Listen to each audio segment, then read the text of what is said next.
அன்பான அனைவருக்கும் இனிய காலை வணக்கம். டிவி நியூஸ்லாம் பார்த்துருப்பீங்க. இந்தியாவுக்கும் பாகிஸ்தானுக்கும் போர் வரப்போகிறதாக. உலகத்திலேயே கொடூரமானவன் யார் தெரியுங்களா? நான் சொல்கிற சர்வே சொல்கிறது இந்திய வியாபாரிகளாம்.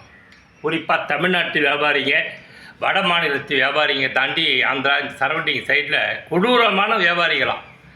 அப்படி ஒரு வியாபார கொடூரங்களாம் இவங்களாம். இவங்களுக்கெல்லாம் ஒரு கோல்டன் பீரியடு இந்த வார் வந்துச்சுன்னா நடக்க போகுது. குறிப்பாக தமிழ்நாட்டு வியாபாரிங்களாம் லட்சாதிபதி கோடீஸ்வரன் ஆக போகிறானுங்க. ஏற்கனவே கொடூரனுங்க. ஒரு 10 ரூபா கீழே 20 ரூபான்னு விற்பானுங்க.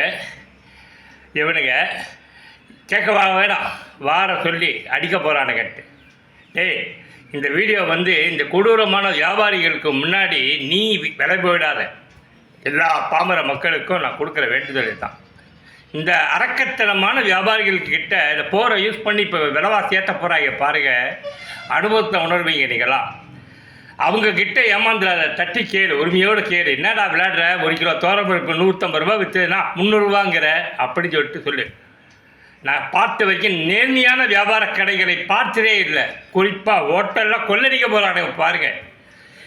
முடிஞ்ச கண்டிங்க. இப்பொழுது நமக்கு அந்நிய நாட்டோட போர் முக்கியமா இல்லையான்னு கேட்டிங்கன்னா, அதை தாண்டி பாகிஸ்தானோட இருக்கிற போரை விட இந்த உள்நாட்டு வியாபாரிகளிடமிருந்து விடுதலை வேணும் எல்லா மக்களுக்கும். ஏன்னா அப்படி ஒரு வியாபார கொள்ளை நடந்து கொண்டிருக்கு ஆல்ரெடி. இப்போ இன்னொரு சந்தர்ப்பம் ஒன்று தானே கொடுக்குறோம் இந்தியாவுக்கும் பாகிஸ்தானுக்கும் போருன்ட்டு. அதனால் யாரும் போர் வர வேண்டாம், நடக்க வேண்டாம் என்று பிரார்த்தனை செய்யுங்க. இந்த போர்னால் யாருக்கு லாபம்னா வியாபாரிகளுக்கு லாபம். மனிதர்களாகிய நாம் அனைவரும் கஷ்டப்பட போகிறோம், துன்பப்பட போகிறோம். இதை புரிஞ்சிங்க. இந்த வியாபாரிகளை அடக்குவதற்கு எந்த அரசும் பேசுகிறாங்க, பிச்சுக்கிறாங்க. எந்த அரசும் தயார் இல்லை. ஒரே ஒரு கீரை ஒரு இடத்துல 15 ரூபா, பெருவாரியான கடைகளில் 20 ரூபா. சாதாரண கீரை கட்டு மட்டும் நான் உதாரணத்துக்கு சொல்கிறேன். காய் எடுத்திங்கன்னா ஒரு கடையில் ஒரு ரேட்டு, அதே காய் அதே தரம். அவர்களே சில மனசாட்சி உள்ளவன் ஒரு 2 ரூபா 3 ரூபா குறைச்சி வைக்கிறான் ரேட் போட்டு.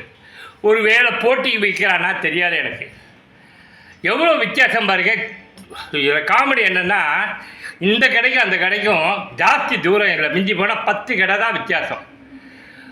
10 8 அடி தூரம், 50 அடி தூரன்ற மாதிரி ஒரு 100 அடி தூரத்துக்கு இன்னொரு கடை இருக்கும். அவன் இவனை விட ஒரு 2 ரூபாயாவது குறைச்சி போட்டிக்கு வைப்பான். அவன் குறைக்கலான்றப்ப இவன் கூட்டுவான். இவங்களுக்குள்ள இப்படி ஒரு ஜென்டில்மேன் எக்ரிமெண்ட்டு. அதனால் நாம் செய்ய வேண்டியது உள்நாட்டு